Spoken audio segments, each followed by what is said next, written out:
নমস্কাৰ গাঁও চহৰ জিলাৰ খবৰলৈ আপোনাক স্বাগতম মই জয়ন্ত মাধৱ গোস্বামী 9 জন লোকৰ ওপৰেৰে গাড়ী চলাই এতিয়া অনুতপ্ত হোৱা নাই ৰাজকন্যা থানাৰ ভিতৰত কম্বল উৰি লজ্জা নিবাৰণৰ চেষ্টা চলালে ৰাজকন্যাই নিখাটো এখন বেঞ্চতে খুলে অসুস্থতাৰ ভাও জুৰি আইসিইউত বিশ্ৰাম লোৱা ৰাজকন্যা বৰুৱাই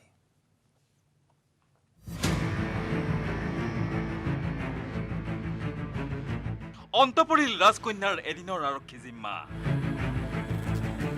আদালতে ৰাজকন্যাক দেখুৱালে জেলৰ বাট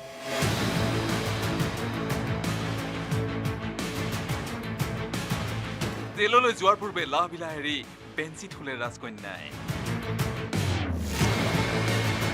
দৰ্প চূৰ্ণ হোৱা বন্দিনী ৰাজকন্যাই লজ্জাৰ পৰা সাৰিবলৈ কম্বল মেৰিয়াই ঢাকিলে মুখ খুৰাৰ ডাকিত মতলীয়া হৈ এইগৰাকী ৰাজকন্যাই গাড়ীৰে 9 জন লোকক মহতিয়াই ৰাজপথত দেখুৱাইছিল বীৰত্ব দুৰ্ঘটনা সংঘটিত কৰাৰ অভিযোগত দিছপুৰ আৰক্ষী আটক কৰি অনাৰ পিছত থানা চৌহদত কৰা অভব্য আচৰণ এতিয়া মোবাইলে ভাইৰেল ক্ষমতাশালীৰে হলিগলি কৰি এদিনৰ ভিতৰতে জামিন পাবলৈ সক্ষম হোৱা এইগৰাকী ৰাজকন্যা বুধবাৰে জেএনআৰচি হাস্পতালৰ আইচিইউৰ পৰা দ্বিতীয়বাৰলৈ গ্ৰেপ্তাৰ কৰিছিল দিছপুৰ আৰক্ষীয়ে দ্বিতীয়বাৰলৈ গ্ৰেপ্তাৰ হৈও ৰাজকন্যাৰ মুখত দেখা পোৱা নাছিল কোনো ধৰণৰ অনুশোচনা এদিনৰ আৰক্ষীৰ জিম্মাত থকা ৰাজকন্যাক থানাৰ ভিতৰত এখন বেঞ্চতেই শুবলৈ দিয়া হৈছিল নিশাটো নিশা মাতৃয়ে ঘৰৰ পৰা আহাৰ তৈয়াৰ কৰি আনিছিল যদিও ORS আৰু এটা ৰোল খাই বেঞ্চতেই শুই পৰে ৰাজকন্যা নিজৰ ঊৰ্ধ্বতালিৰে ইটোৰ পিছত ইটো অপৰাধ সংঘটিত কৰি এতিয়া তাৰ ফল ভুগিছে ৰাজকন্যাই এদিনৰ আৰক্ষী জিম্মা অন্ত পৰাৰ পিছত শুকুৰবাৰে আদালতত হাজিৰ কৰোৱা হৈছিল ৰাজকন্যাক ইয়াৰ পিছতেই আদালতৰ নিৰ্দেশত বিয়লি দিছপুৰ আৰক্ষীয়ে প্ৰেৰণ কৰিলে জেললৈ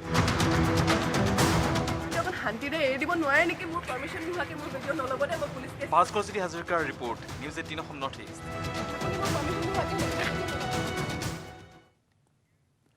ৰাজকন্যাক ৰাজ আতিথ্য দি বিপদত জিএনআৰচি কৰ্তৃপক্ষ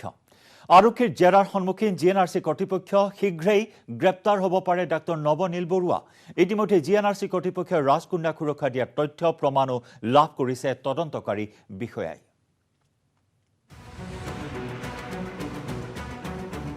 ৰাজকন্যাক জিএনআৰচিত চিকিৎসাৰ নামত ৰাজ আতিথ্য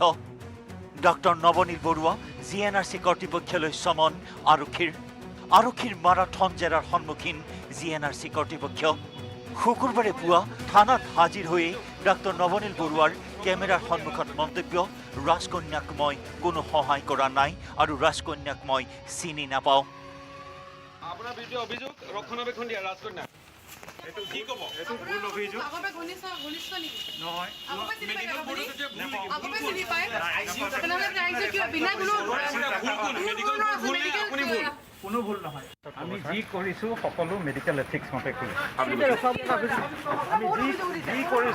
যি কৰিছো সকলো মেডিকেল এথিক্স মতে কৰিছো প্ৰায় 5 ঘণ্টা ধৰি জেৰা চলিল চিকিৎসকসহ জিএনআৰচি কৰ্তৃপক্ষৰ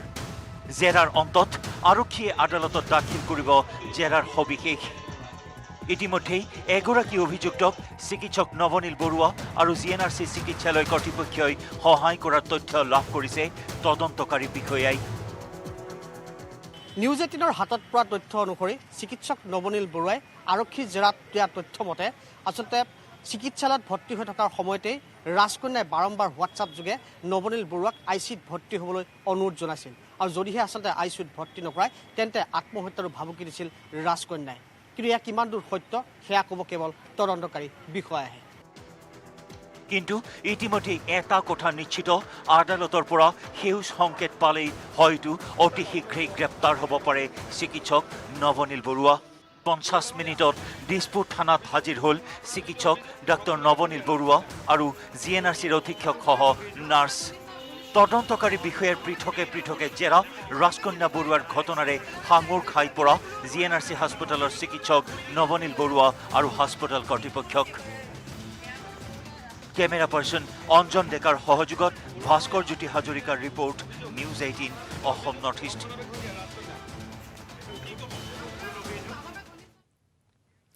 আৰু ইফালে আদালতত ৰাজকন্যাৰ গোচৰত তদন্তকাৰী বিষয়া আদালতত দিব ডাক্তৰ নৱনীল বৰুৱাৰ জেৰাৰ সবিশেষ আৰু আদালতে সেই তথ্য প্ৰেৰণ কৰিব মেডিকেল বোৰ্ডলৈ মেডিকেল বোৰ্ডৰ ওপৰতে নিৰ্ভৰ কৰিব ডাক্তৰ নৱনীল বৰুৱাৰ গ্ৰেপ্তাৰ আজিয়ে হ'ব বৰুৱাৰ গ্ৰেপ্তাৰ সন্দৰ্ভত সিদ্ধান্ত দিছপুৰ থানা ডাক্তৰ বৰুৱাক অব্যাহত ৰখা হয় জেৰাত ৰাজকন্যাক সুৰক্ষা দিয়া তথ্য প্ৰমাণ লাভ কৰে আৰক্ষীয়ে আনহাতে জিএনআৰচিৰ অধীক্ষক সুব্ৰত ভাগৱতীকো জেৰা চলায় আৰক্ষীয়ে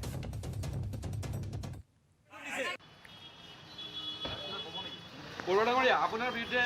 অভিযোগ ৰক্ষণাবেক্ষণ দিয়া ৰাজকন্যা এইটো কি ক'ব এইটো ভুল অভিযোগ আগতে ঘনিষ্ঠ নেকি নহয় আগতে চিনি পায় আগতে চিনি পায় তেনেহ'লে ৰাইজে কিয় বিনা কোনো ভুল নহয় মেডিকেল কোনো বেয়া কৰিছে ৰাখিছে কিয় আচলতে আপুনি হা আটাইটো আইচিইউ ভিজিট পাইছে বিধায়ক শ্বেৰমান আলী গ্ৰেপ্তাৰ চিএম ভিজিলেন্সৰ বিধায়ক পুঁজি আত্মসাতৰ অভিযোগত গ্ৰেপ্তাৰ কৰা হয় শ্বেৰমান আলীক গ্ৰেপ্তাৰৰ পিছতে বিশেষ আদালতত হাজিৰ কৰা হয় শ্বেৰমান আলীক 5 দিনৰ বাবে চিএম ভিজিলেন্সৰ জিম্মাত শ্বেৰমান আলী 65 লাখ টকাৰ কেলেংকাৰী সংঘটিত হৈছিল বাগবৰ সমষ্টিত মন্দিয়া উন্নয়ন খণ্ডত সংঘটিত হৈছিল সেই বৃহৎ কেলেংকাৰী পুঁজিৰে ধনেৰে পথ নিৰ্মাণ কৰা দেখুৱাই আত্মসাত কৰিছিল 65 লাখ টকা 2016-17 বৰ্ষত সংঘটিত হৈছিল সেই 65 লাখ আত্মসাতৰ ঘটনা গ্ৰেপ্তাৰ হৈছিল বিডিও সহ কনিষ্ঠ অভিযন্তা আৰু জিলা পৰিষদৰ কাৰ্যবাহী বিষয়া লগতে গ্ৰেপ্তাৰ হৈছিল উন্নয়ন সমিতিৰ 3 জনকৈ সভাপতিও বিগত জুন মাহত গ্ৰেপ্তাৰ হৈছিল মুঠ 6 জনকৈ বিষয়া কৰ্মচাৰী গ্ৰেপ্তাৰ হোৱা সকলৰ ভাষ্যত নাম প্ৰকাশ পাইছিল শ্বেৰমান আলীক আৰু সেই কেলেংকাৰী সন্দৰ্ভত পুনৰ গ্ৰেপ্তাৰ কৰা হ'ল শ্বেৰমান আলী আহমেদক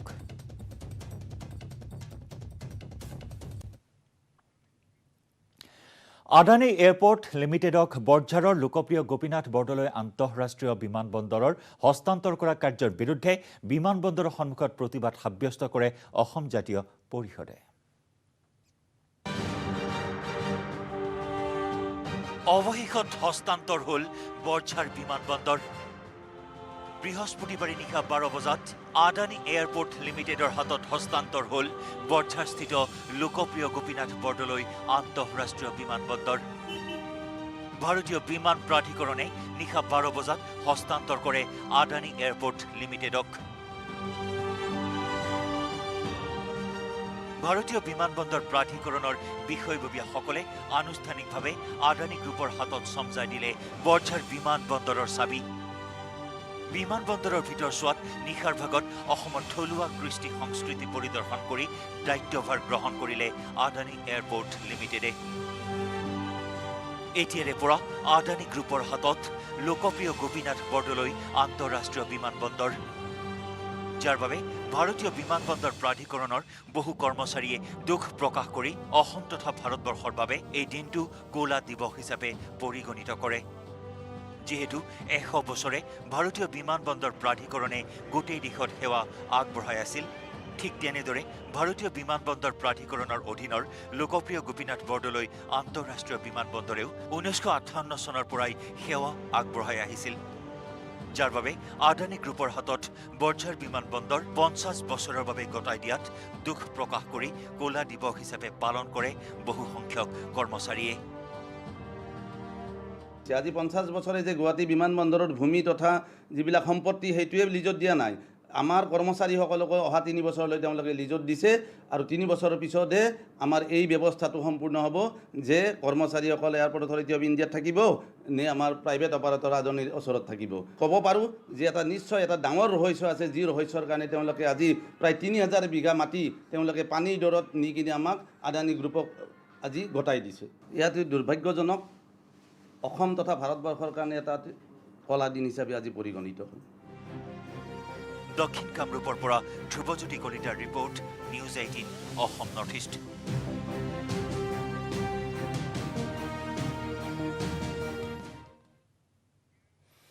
ক্ৰমাৎ সুস্থ ধৃত ৰণক আলী হাজৰিকা সম্পন্ন কৰা হৈছে সকলো পৰীক্ষা তেজৰ সকলো পৰীক্ষাই সম্পন্ন কৰা হৈছে বৰ্তমান ৰণকৰ নাই কোনো হৃদক্ৰিয়াৰ সমস্যা নিজে খোৱা আৰু উঠা বহা কৰিব পাৰিছে ৰণক আলী হাজৰিকাই 4 দিনৰ ভিতৰত চিকিৎসালয়ৰ পৰা মুকলি হোৱাৰ সম্ভাৱনা আছে আৰক্ষীৰ জিম্মাতে অসুস্থ হৈ পৰিছে নিলম্বিত ডিআইজিজন আয়ৰ সৈতে সামঞ্জস্যহীন সম্পত্তি আহৰণৰ অভিযোগত গ্ৰেপ্তাৰ কৰা হৈছিল ৰণক আলী হাজৰিকাক আজি ইম্প্ৰুভিং মাছ বেটাৰ GCS যোনটো কওঁ আমি গ্লাছগো কমা স্কেল এইটোত 14/15 এইটো নৰ্মেল মানুহৰ হয় আৰু পালছ BP আমি চাইছোঁ গোটেইখিনি ঠিকে আছে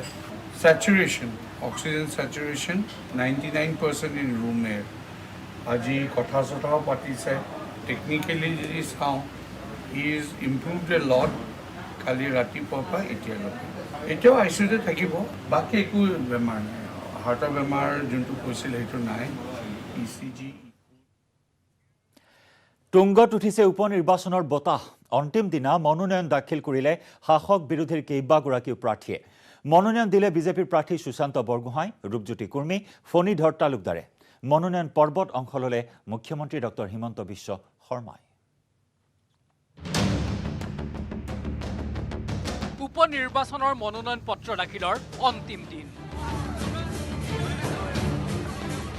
প্ৰায় আটাইকেইটা সমষ্টিতে মনোনয়ন দাখিলৰ বাবে প্ৰাৰ্থীৰ ভিৰ মৰিয়নি থাওৰাত মুখ্যমন্ত্ৰী হিমন্ত বিশ্ব শৰ্মাই ভাগ ল'লে বিজেপি প্ৰাৰ্থীৰ মনোনয়ন দাখিল পৰ্বত পুষ্পসজ্জিত বাহনত উঠি মৰিয়নিৰ পৰা তিতাবৰ মহকুমাধিপতি কাৰ্যালয়লৈ মনোনয়ন পত্ৰ দাখিলৰ বাবে যাত্ৰা কৰে মৰিয়নিৰ বিজেপি প্ৰাৰ্থী ৰূপজ্যোতি কুৰ্মীয়ে মনোনয়ন যাত্ৰাত ৰূপজ্যোতিক সংগ দিয়ে শ্ৰম মন্ত্ৰী সঞ্জয় কিষাণ সাংসদ কামাখ্যা প্ৰসাদ দাসকে ধৰি বহুজনে হেলিকপ্টাৰেৰে মৰিয়নিলৈ গৈ ৰূপজ্যোতিৰ মনোনয়ন পত্ৰ দাখিলৰ সময়ত উপস্থিত থাকে মুখ্যমন্ত্ৰী হিমন্ত বিশ্ব শৰ্মা মৰিয়নিৰ মনোনয়নত মই যোগদান কৰিলোঁ মই নাভাবোঁ যে ইলেকশ্যনত কিবা অসুবিধা আছে বুলি খুব ভাল কৰি জিকি যাব পাঁচোঁ হাম জিত লেগা মুখ্যমন্ত্ৰী তথা দলীয় নেতাকৰ্মীৰে পৰিবেষ্টিত হৈ মনোনয়ন দাখিল কৰে হাওৰাৰ বিজেপি প্ৰাৰ্থী সুশান্ত বৰগোহাঁয়ে শিৱসাগৰ বৰ্ডিং খেলপথাৰৰ পৰা সুশান্ত বৰগোহাঁইৰ মনোনয়ন যাত্ৰা মুখ্যমন্ত্ৰীসহ কেইবাগৰাকী নেতাই সভা পাতি সম্বোধন কৰে দলীয় নেতাকৰ্মীক সুশান্ত বৰগোহাঁই আজি অসমৰ ৰাইজৰ লগত থিয় হৈছে থাওৰাবাসীৰ লগত থিয় হৈছে যাতে থাওৰাৰ উন্নয়ন হয় কংগ্ৰেছ বা আন যিবিলাক দল আছে তেওঁলোকে থাওৰা সমষ্টিৰ স্বাৰ্থত সুশান্তক ছাপৰ্টহে কৰিব লাগে এতিয়া তেওঁলোকে সুশান্তক বা বিজেপিক হৰুৱাব গৈ থাওৰাৰ উন্নয়নকহে বিশ্বাসঘাতকতা কৰি আছে ভবানীপুৰ সমষ্টিৰ বিজেপি প্ৰাৰ্থী ফণীধৰ তালুকদাৰেও মনোনয়ন দাখিলৰ অন্তিম দিনটোত দাখিল কৰে মনোনয়ন পত্ৰ বজালী জিলা উপায়ুক্তৰ কাৰ্যালয়ত ফণীধৰ তালুকদাৰক মনোনয়ন দাখিল পৰ্বত সংগ দিয়ে ৰাজ্যিক বিজেপি সভাপতি ভৱেশ কলিতা আৰু মন্ত্ৰী ইউজি ব্ৰহ্মই আজি আমাৰ ৯ অংক বাজি গ'ল আৰু আজি আমি যিটো আভাও পাইছোঁ যে ৩০ তাৰিখে নিৰ্বাচন হ'ব এই নিৰ্বাচনত সন্মানীয় ভৱানীপুৰ মুখ্যবাসী ৰাইজ ভোটাৰ ৰাইজে ভাৰতীয় জনতা পাৰ্টীৰ মিত্ৰগোষ্ঠীৰ প্ৰাৰ্থী ফণীধৰ তালুকদাৰ ডাঙৰীয়া বিপুল ভোটত জয়যুক্ত কৰে বজালী জিলা উপায়ুক্তৰ কাৰ্যালয়ত মনোনয়ন পত্ৰ দাখিল কৰে ভৱানীপুৰ সমষ্টিৰ কংগ্ৰেছ প্ৰাৰ্থী শৈলেন্দ্ৰনাথ দাসে শৈলেন্দ্ৰনাথ দাসক সংগ দিয়ে প্ৰদেশ কংগ্ৰেছৰ সভাপতি ভূপেন বৰা বিৰোধী দলপতি দেৱব্ৰত শইকীয়াকে ধৰি কেইবাজনো কংগ্ৰেছ নেতাই সত্য পদত্যাগী কংগ্ৰেছ নেতা চৌকত আলীয়েও ভৱানীপুৰ সমষ্টিৰ পৰা নিৰ্দলীয় প্ৰাৰ্থী হিচাপে দাখিল কৰে মনোনয়ন পত্ৰ news desk report news 18 Assam north east দলীয় প্ৰাৰ্থীৰ সৈতে মনোনয়ন পত্ৰ দিবলৈ গৈ খঙত অগ্নিশৰ্মা হৈ উঠিল প্ৰদেশ কংগ্ৰেছৰ সভাপতি ভূপেন বৰা বজালী জিলাৰ উপায়ুক্তৰ কাৰ্যালয়ত বিজেপিৰ বিধায়ক জয়ন্ত মল্ল বৰুৱাই গাড়ী লৈ প্ৰৱেশ কৰাক লৈ ভূপেন বৰাই হুলস্থুলীয়া পৰিৱেশৰ সূচনা কৰে কিন্তু ভূপেন বৰাক পিছত সমুচিত উত্তৰো দিলে জয়ন্ত মল্ল বৰুৱাই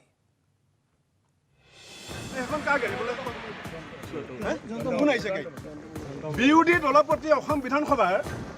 গেটৰ পৰা খোজকাঢ়ি আহিব এই শিকদাৰ আহমেদ MLA গেটৰ পৰা খোজকাঢ়ি আহিব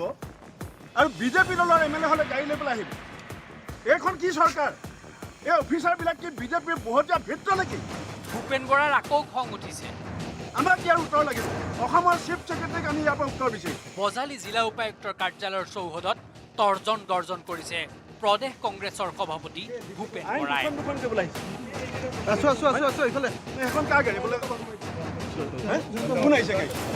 ভৱানীপুৰৰ কংগ্ৰেছ প্ৰাৰ্থী শৈলেন দাসৰ মনোনয়ন পত্ৰ দাখিল পৰ্বত সংগ দিবলৈ গৈছিল প্ৰদেশ কংগ্ৰেছৰ সভাপতি ভূপেন বৰাই। বিৰোধী দলপতি দেৱব্ৰত শইকীয়াকে ধৰি আছিল কেইবাজনো কংগ্ৰেছ নেতা। উপায়ুক্তৰ কাৰ্যালয়ৰ প্ৰৱেশদ্বাৰৰ পৰা খোজকাঢ়ি আগবঢ়া দলটোৰ নেতা ভূপেন বৰা হঠাতে হৈ পৰে টিঙিৰি তোলা। ভূপেন বৰাৰ অভিযোগ, বিধায়ক জয়ন্ত মল্ল বৰুৱাই নিৰ্বাচনী আচৰণবিধি ভংগ কৰি গাড়ী লৈ প্ৰৱেশ কৰিছে উপায়ুক্তৰ কাৰ্যালয়ত। সেয়ে ভূপেন বৰাৰ প্ৰশ্ন, কেবিনেট মৰ্যাদাপ্ৰাপ্ত দেৱব্ৰত শইকীয়া খোজকাঢ়ি আহিব পাৰিলে জয়ন্ত মল্ল বৰুৱা খোজকাঢ়িব নোৱাৰে কিয়? দুজন বিধায়কৰ বাবে কিয় হ'ব দুটা নিয়ম? ইয়াৰ কাৰণে দুখন আইন উলিয়াইছে আপোনালোকে। কেনেকৈ MLA সোমাব পাৰে DC অফিচত গাড়ী লৈ পেলাই? আমি খোজকাঢ়ি আহিম, MP খোজকাঢ়ি আহিব, বিৰোধী দলৰ নেতা খোজকাঢ়ি আহিব, আৰু বিধায়ক কেনেকৈ গাড়ী লৈ পেলাই আহিব? জয়ন্ত মল্ল বৰুৱাক সমালোচনা কৰি ভূপেন বৰাই ক'লে, দাদাগিৰি দেখুৱাইছে বিধায়ক জয়ন্ত মল্ল বৰুৱাই। আৰু মুখ্যমন্ত্ৰীৰ লগত থকাৰ কাৰণেই নলবাৰীৰ বিধায়ক জয়ন্ত মল্ল বৰুৱাক চিকিউৰিটিৰ সৈতে গাড়ী লৈ পেলাই আহিবলৈ দিছে। চিকিউৰিটিৰ সৈতে গাড়ী লৈ আহিবৰ কাৰণে তেওঁৰ কৃতিত্বটো কি? তেওঁ মুখ্যমন্ত্ৰীৰ লগত থাকে। তাৰমানে মুখ্যমন্ত্ৰীৰ লগত থাকিলে গণতন্ত্ৰত আইনখন বেলেগ ন, সেইটোৱে দাদাগিৰি। এতিয়া জয়ন্ত মল্লৰ ড্ৰাইভাৰে ইলেকশ্যন কমিশ্যনৰ অফিচাৰক ধমকি দিব পৰা হ'ল। ইমান দুঃসাহস, ইমান ক্ষমতাই মূৰে ভৰি কহা এই চৰকাৰক যদি নিয়ন্ত্ৰণ কৰিবৰ কাৰণে এতিয়াও যদি অসমৰ ৰাইজে এই কথাবিলাক যদি খবৰ নাপায়, তেতিয়াহ'লেতো আমাৰ কাৰণে দুৰ্ভাগ্য হ'ব। এনেকুৱা ধৰণৰ এই কংসৰ যিবিলাক চৰিত্ৰ, ৰাৱণৰ যিবিলাক চৰিত্ৰ, এই দুৰ্যোধনৰ যিবিলাক চৰিত্ৰ, এই চৰিত্ৰবিলাক এটা হিমন্ত বিশ্ব চৰকাৰত পৰিস্ফুট হৈছে। উপায়ুক্তৰ কাৰ্যালয়ৰ পৰাই ভূপেন বৰাই ফোনযোগে অভিযোগ দিলে নিৰ্বাচনী পৰ্যবেক্ষকক। अभी एक इमरजेंसी कंप्लेन देना है आपको। मैं एक पार्टी का प्रेसिडेंट हूँ असम कांग्रेस का। आपका गेट में जो रूल बना के आप लोग ने दिया है, जो भी लीडर आएगा पैदल से आएगा गेट से नॉमिनेशन देने के लिए। देवव्रत शइकिया जी, हमारा MLA सिकदार अहमद, हम लोग गेट से पैदल से आया, और बीजेपी का जो MLA है जयंत मल्ल, उसको गाड़ी लेके आने के लिए कैसे दिया? हाँ नहीं मैं लेकिन आपको भी एक कंप्लेन दिया, मैं हम लोग को इसका विचार चाहिए, आपको भी मैं कंप्लेन दिया। ये तो लॉ एंड ऑर्डर का बात है हुआ ना। কেৱল সেয়াই নহয়, উপায়ুক্তক সাক্ষাৎ কৰিও অভিযোগ দাখিল কৰে কংগ্ৰেছ নেতৃত্বই। আমি উপায়ুক্ত মহোদয়ক আৰু ইলেকশ্যন অবজাৰ্ভাৰক আমি কমপ্লেইন দিছোঁ, আৰু উপায়ুক্ত মহোদয়ে আমাক এছুৰেঞ্চ দিছে যে তেখেতক জবাবদিহি কৰিব, আৰু আইনগতভাৱে ইলেকশ্যন কোড অফ কণ্ডাক্টত যি ব্যৱস্থা ল'বলগীয়া হয় উপায়ুক্ত মহোদয়ে আমাক ল'ম বুলি কৈছে, আৰু তেখেতে কি ব্যৱস্থা লয় ইয়াৰ ওপৰত আমি আহি থকাৰ সময়ত তীক্ষ্ণ দৃষ্টি ৰাখিম। আনহাতে ভূপেন বৰাৰ অভিযোগ সন্দৰ্ভত প্ৰতিক্ৰিয়া প্ৰকাশ কৰিলে জয়ন্ত মল্ল বৰুৱাই। মই কেণ্ডিডেটৰ লগত অহা নাই, মই অকলে আহিছোঁ। মই চাৰ্কিট হাউচত সোমাইছোঁ, আৰু চাৰ্কিট হাউচত যিকোনো মানুহে গাড়ী লৈ আহিব পাৰে। এতিয়া চাৰ্কিট হাউচত গাড়ী লৈ অহাৰ কাৰণে তেওঁ যাতে নিৰ্বাচনৰ আচৰণবিধি বা নিয়ম কানুন নাজানে, সেইকাৰণে এইবিলাক আবুল তাবুল বকিছে। আৰু মুখ্য কথাটো হ'ল যে তেখেত হতাশাগ্ৰস্ত হৈছে, কাৰণ মিয়াৰ কাৰণে চলাফলা মানুহে এইটো হতাশাগ্ৰস্ত হোৱাটো স্বাভাৱিক।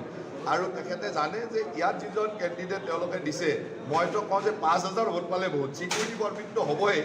5,000 ভোটো যদি পায় বহুত। পাঠশালাৰ পৰা ধ্ৰুৱজ্যোতি তালুকদাৰৰ সহযোগত বিজু কুমাৰ ডেকাৰ report, news 18 Assam north east. আৰু বিজেপি দলৰ MLA বিহাৰৰ মুংগেৰ জিলাত দ্ৰুত টীকাকৰণৰ বাবে জিলা প্ৰশাসনে প্ৰচেষ্টা অব্যাহত ৰাখিছে। এই উৎসৱৰ বতৰত ঘৰলৈ অহা লোকৰ ভিৰৰ প্ৰতি লক্ষ্য ৰাখি স্বাস্থ্য বিভাগ আৰু প্ৰশাসনে একেলগে টীকাকৰণৰ লগতে জনজাগৰণ অভিযানো তীব্ৰতৰ কৰি তুলিছে।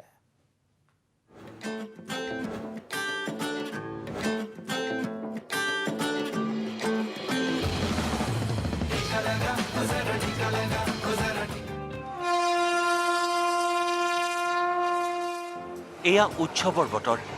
উৎসৱৰ বতৰ আহিলেই বিভিন্ন ৰাজ্যত কৰ্মৰত লোকসকলে নিজ ঘৰ তথা আপোনজনৰ কাষলৈ আহে। এই উৎসৱৰ সময়তেই বিহাৰস্থিত নিজ ঘৰলৈ আহিছে বহিৰাজ্যত কৰ্মৰত লোকসকল। এইকেইটা দিনত বহিৰাজ্যৰ পৰা অহা হয়তো এনেকুৱা এখন ৰেল নাপাব য'ত বিহাৰলৈ অহা যাত্ৰী নাই, আৰু এনে ক্ষেত্ৰত স্বাভাৱিকতেই বিহাৰত পুনৰবাৰ কৰোনাৰ সংক্ৰমণৰ আশংকা বৃদ্ধি পাইছে আৰু এই আশংকাক গুৰুত্ব প্ৰদান কৰিয়েই এইকেইটা দিনত বিহাৰৰ মুংগেৰ জিলা প্ৰশাসনে জিলাখনত কোভিড-19 টীকাকৰণৰ বাবে সজাগতা অভিযানৰ সমান্তৰালকৈ টীকাকৰণৰ অভিযানো তীব্ৰ গতিত চলাই নিছে। এই ক্ষেত্ৰত বিগত সোমবাৰেও মুংগেৰ জিলাৰ বিভিন্ন প্ৰান্তত থকা লোকসকলক সজাগ কৰিবৰ বাবে অভিযান চলোৱা হৈছে আৰু মানুহক কোভিড-19 টীকা প্ৰদান কৰা হৈছে।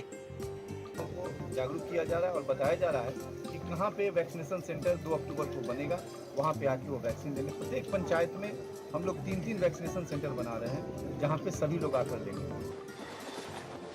কোভিড-19 তৃতীয় লহৰৰ সংক্ৰমণৰ আশংকাৰ মাজতেই অন্যান্য ৰাজ্যসমূহৰ পৰা অহা যাত্ৰীসকলৰ ব্যাপক ভিৰে ভবাই তুলিছে মুংগেৰ জিলা প্ৰশাসনক। এই কাৰণেই মুংগেৰ জিলা প্ৰশাসনে আন এক প্ৰত্যাহ্বানৰ সন্মুখীন হ'ব বিচৰা নাই। 65.5% हो गया है और सेकेंड डोज हम लोगों ने 25% किया,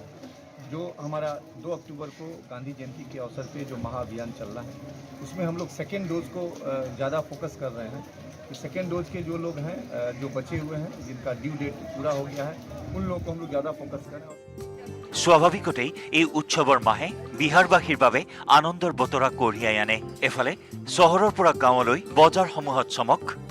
আৰু আনফালে ৰাজ্যখনত ব্যৱসায় বাণিজ্য বৃদ্ধি পায়। কিন্তু এই আনন্দ উৎসৱৰ মাজতো কৰোনাৰ আশংকাৰ প্ৰতি লক্ষ্য ৰাখি এই সময়ছোৱাত সাৱধানতা অৱলম্বন কৰাৰ ক্ষেত্ৰতো গুৰুত্ব প্ৰদান কৰা হৈছে। আশা কৰা হৈছে মুংগেৰ জিলা প্ৰশাসনৰ দৰেই অন্যান্য জিলাৰ প্ৰশাসনেও এই বিষয়টোত দৃষ্টি ৰাখি মিছন টীকাকৰণৰ গতিক এক মাত্ৰা প্ৰদান কৰিব।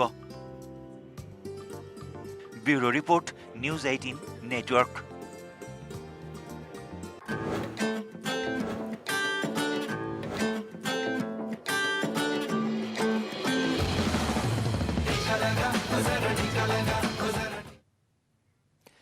গাঁও চহৰ জিলাৰ খবৰত লৈছো আন এটি বাণিজ্যিক বিৰতি।